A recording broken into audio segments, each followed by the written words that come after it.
Hey there, I'm Linda. If you'd see me walking down Main Street, you might think, now there's a lady who's got her life together. And yeah, at 55, with my own business and a home that could grace the cover of Garden Beautiful, it sure looks that way.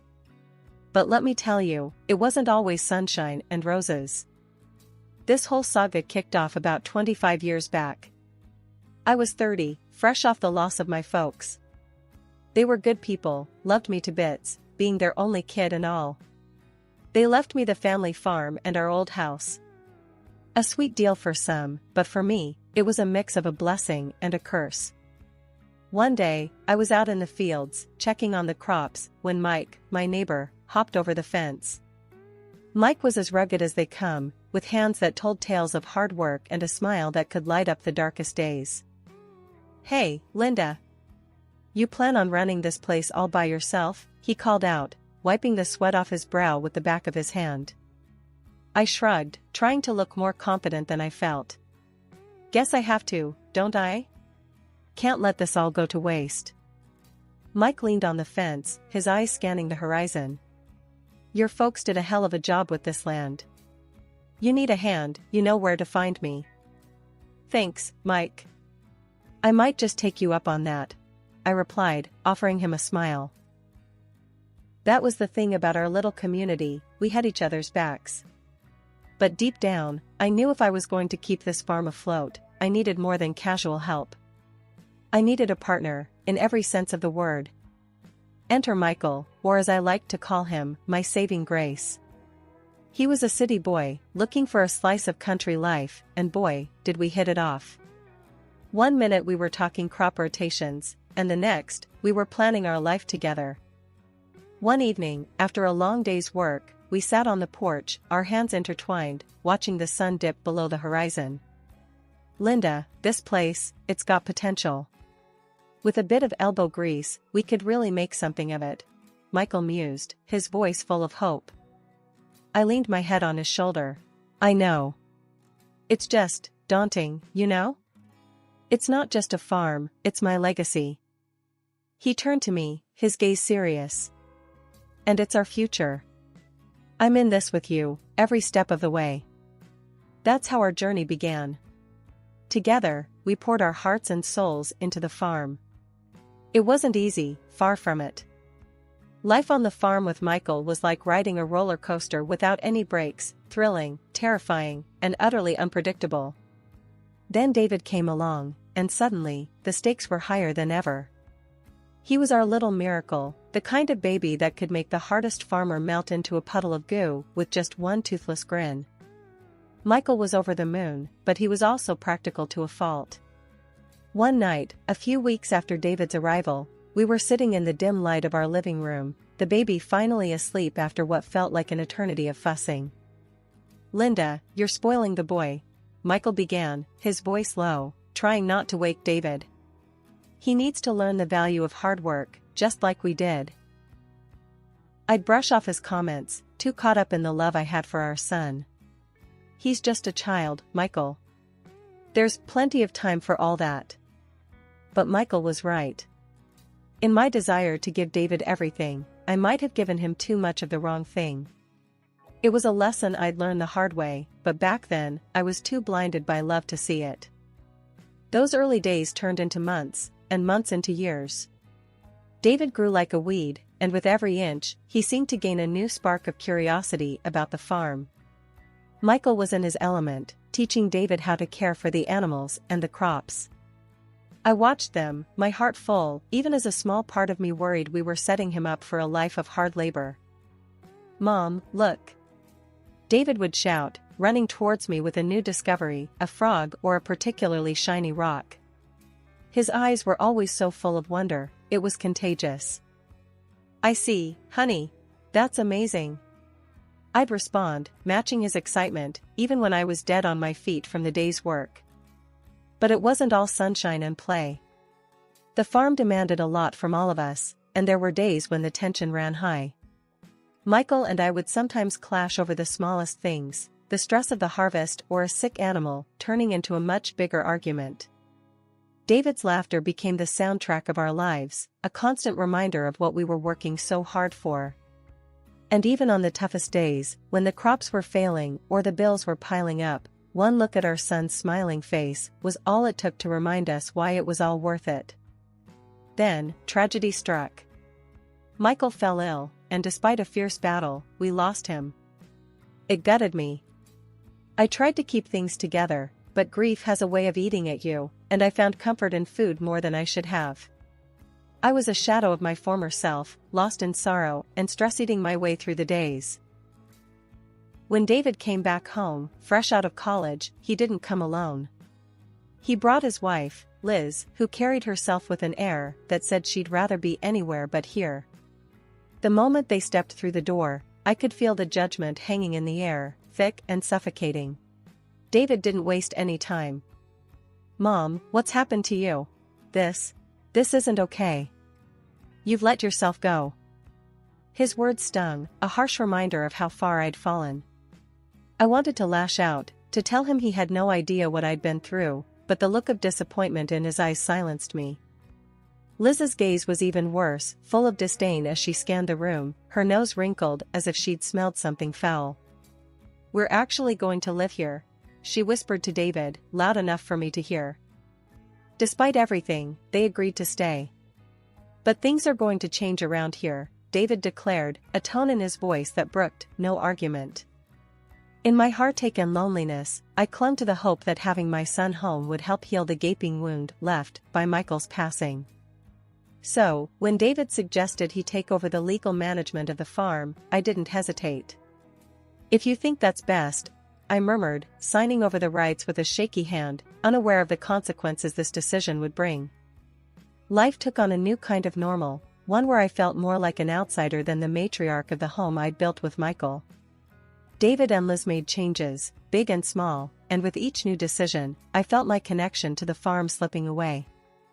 The final blow came one quiet evening, as I overheard David and Liz talking in the living room. "We need to make some real changes around here, Liz. It's time to think about our future, not just cling to the past," David said, his voice firm. Liz's reply was cold, calculated. "Exactly. Your mother had her time. Now, it's our turn. We need to think about what's best for us." The days rolled into one another, each feeling heavier than the last. My home, once a sanctuary of love and laughter, had turned into a battleground. David and Liz's disdain was a constant shadow, chilling the very air I breathed.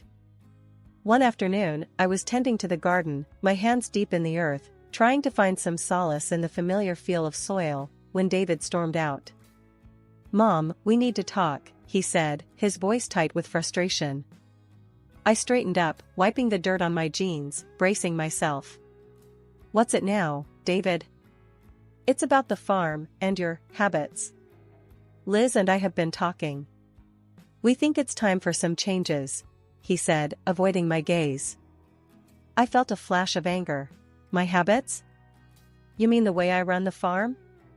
The farm that's been in our family for generations?" David shifted uncomfortably. "Yeah, that. And, well, Liz thinks, we think you could take better care of yourself. For your health." I couldn't believe what I was hearing. "So, this is about my weight now? Is that it?" "It's not just that, Mom. It's everything.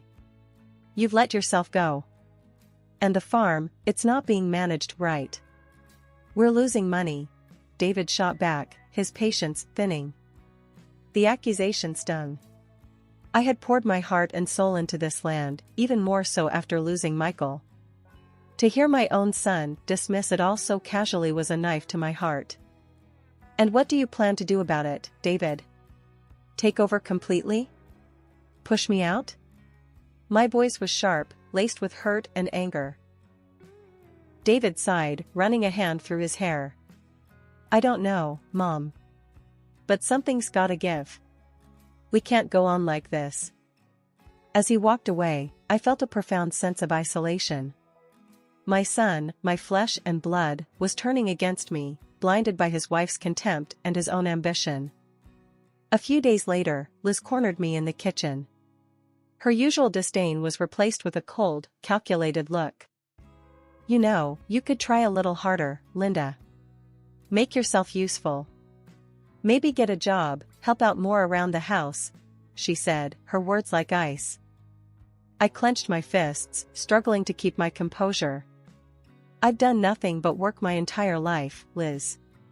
For this family, for this farm.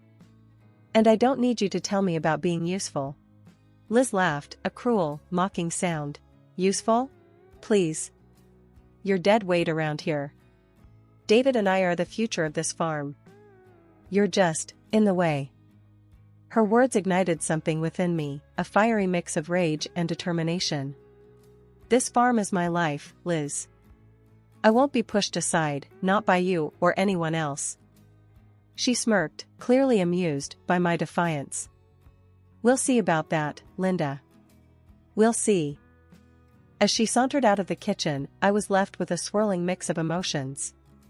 Fear, anger, but above all, a steely resolve. David and Liz might think they could break me, push me out of my own home, but I was made of sterner stuff. I realized then that this was more than just a fight for the farm. It was a fight for my dignity, for my place in the world. I wasn't going to let them win. Not without a fight. The betrayal cut deep, but it also woke a sleeping giant within me. My love for David was unwavering, but I knew that love could be tough, it could demand standing up for oneself. I had lost my way, drowned in grief and self-pity, but no more. Things at home had gone from bad to unbearable. Liz, my daughter-in-law, wouldn't lift a finger to help around the house. Cooking, cleaning, it all fell on me. But it wasn't just the extra chores that wore me down, it was her words, sharp as thorns, always ready to cut. You know, you smell like the barn, right? And your clothes, it's like you roll in manure for fun, Liz sneered one day as I was preparing dinner, her nose wrinkled in disgust. I tried to brush it off, keep the peace for David's sake. Well, it's a farm. It comes with the territory. She laughed, a harsh, grating sound that made my skin crawl. Maybe get a manicure sometime, huh? Try not to look so hillbilly. I felt a lump in my throat, the loneliness and unhappiness pressing down on me. This wasn't the family life I'd imagined. Things escalated when I mentioned a dentist appointment I had coming up. David, my own son, blew up. You're just another bill, you know that? Everything about you is just more money down the drain. His words stung, a betrayal that cut deeper than any of Liz's jabs. My home, my sanctuary, had become a prison. I remembered Michael's warnings about spoiling David, how I brushed them off. Now, those memories haunted me, a bitter reminder of my mistakes. Then, the final blow came. David, with that cold, determined look in his eyes, announced, "We're selling the farm. Moving to the city. It's all set, buyers lined up and everything." Panic gripped me. And what about me?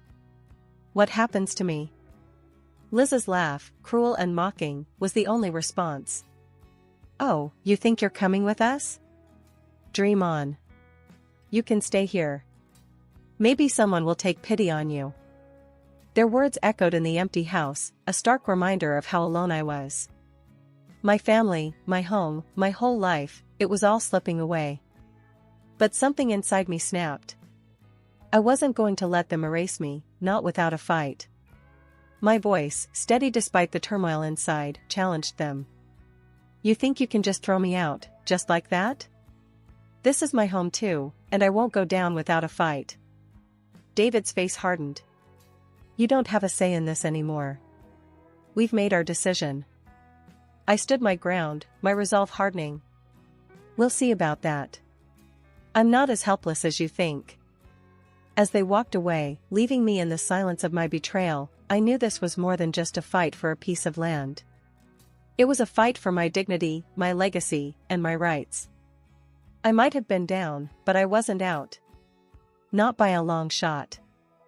After the shock wore off, anger and determination took its place. I wasn't about to let my son and his wife bulldoze over me. I knew I needed help, someone who knew the ins and outs of the law. That's when I thought of Tom, a lawyer friend of Michael's. I hadn't spoken to him in years, but desperate times called for desperate measures. I picked up the phone, my hand shaking slightly.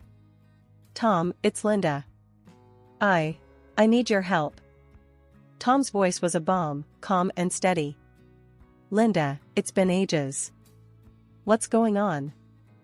I poured out the story, the pain and betrayal, coloring every word. Tom listened quietly, only interrupting to ask for clarifications. When I finished, there was a heavy silence. "Linda, I'm sorry you're going through this.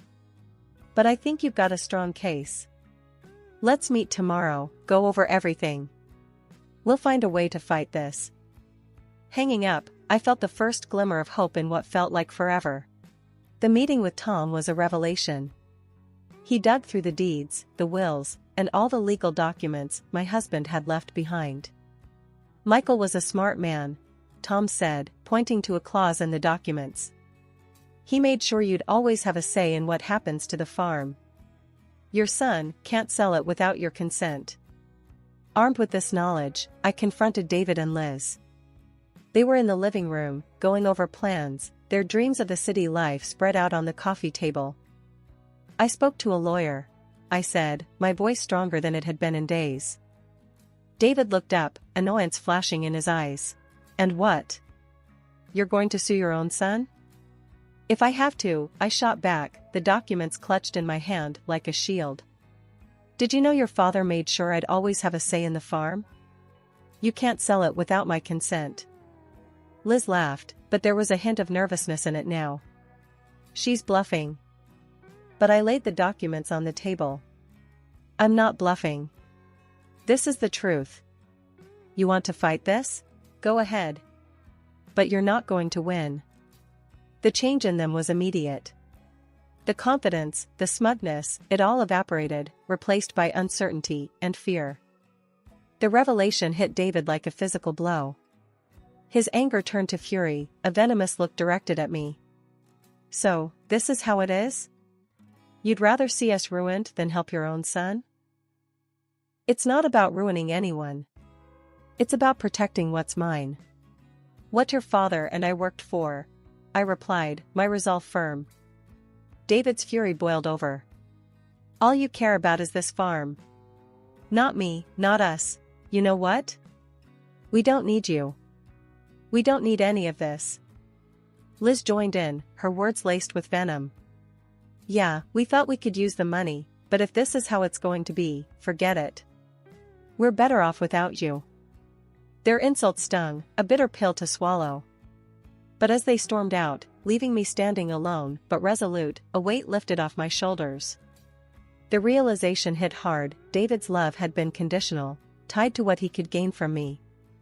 The house was silent after they left, a stark contrast to the chaos of the confrontation. But in that silence, I found strength. I had stood up for myself, for Michael's legacy, and though the future was uncertain, I felt a sense of peace. With David and Liz gone, the silence of the farm wasn't as oppressive as I feared, it felt like a clean slate. The first few weeks were tough, not gonna lie. Waking up to the vast, empty house felt eerie, but also sparked something in me I hadn't felt in years: freedom. I started with the garden, Michael's favorite spot. It was overgrown, a wild tangle of weeds and memories. As I dug into the earth, clearing away the neglect, I felt closer to him than I had in a long time. Tom dropped by one afternoon, a surprise visit. He found me in the midst of my gardening, hands dirty, hair a mess. "Making progress, I see," he said, a warm smile on his face. I stood up, brushing the dirt off my jeans. "Trying to. It's good to see you, Tom. Wasn't expecting company." He helped me up, his hand steady. "I figured you might need some cheering up. Plus, I wanted to see how you're holding up." We walked around the farm, Tom listening as I shared my plans, my hopes for the future. It was easy talking to him, easier than I expected. He had this way of making me feel heard, understood. "Linda, you're doing an amazing job. Michael would be proud. Tom said, his gaze meeting mine. Something fluttered in my chest at those words, at the look in his eyes. Thanks, Tom. It means a lot, coming from you. As the days turned into weeks, Tom became a regular fixture around the farm. His visits weren't just about checking in, he started lending a hand, fixing up the barn, helping with the crops. We fell into an easy rhythm, working side by side, sharing meals, and more laughs than I'd had in years. One evening, as we sat on the porch, watching the sunset, Tom turned to me, his expression serious. Linda, I've been meaning to tell you something. I felt my heartbeat quicken, a mix of anticipation and nerves. What's that? I've grown quite fond of you. More than just a friend. I know it's been a tough year for you, but I was hoping, maybe, you'd feel the same, he said, his voice steady but his eyes searching mine for a reaction. I was speechless, a whirlwind of emotions tumbling inside me. The thought of opening my heart again, after everything, scared me. But looking at Tom, feeling the warmth of his hand in mine, I realized I didn't want to face the days ahead without him. Tom, I started, my voice barely a whisper. I think I feel the same. His smile then, it was like a new beginning, a promise of better days to come. We leaned in, the kiss soft and tentative at first, but it quickly deepened, filled with all the unsaid words, the shared sorrows, and the budding hope for the future. Life on the farm changed after that. It wasn't just about rebuilding anymore, it was about creating something new, something ours. Tom moved in, and together, we started planning. Not just for the farm, but for us. Rebuilding the farm, finding love again with Tom, it wasn't something I expected. Life had a funny way of surprising you, of turning the tides when you least expected it. And as I looked around at the land Michael and I had loved, now being loved anew, I knew I was right where I was supposed to be. Life had settled into a comfortable rhythm with Tom, whose grown children treated me with nothing but kindness and respect. It was a stark contrast to the turbulent relationship I had with my own son, David, and his wife, Liz.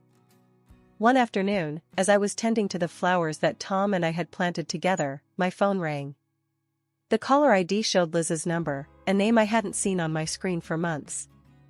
Hesitantly, I answered. Linda, it's Liz. Listen, we need your help, she blurted out, skipping any pretense of pleasantries. I took a deep breath, bracing myself. What's wrong? It's David. He's in trouble, big trouble. He's being charged with fraud. We need money for a good lawyer. Her voice was desperate, but I detected an underlying expectation, as if my agreement was a foregone conclusion. The news hit me hard, not because of the charges, somehow, I wasn't surprised, but because they had the audacity to ask for my help after everything. Liz, I can't. David needs to take responsibility for his actions. I won't bail him out. There was a pause on the line, and then Liz's voice turned cold, venomous. I should have known. He was right about you, always so stupid and narrow-minded. You never cared about us, only about yourself. Her words stung, but my resolve didn't waver.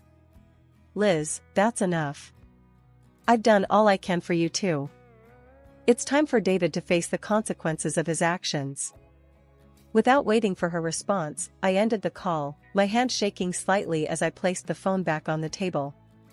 The silence that followed was heavy, filled with the weight of 1,000 unspoken words and what-ifs. Tom found me on the porch later, the sunset casting long shadows over the yard. He sat beside me, his presence a comforting warmth. Everything all right?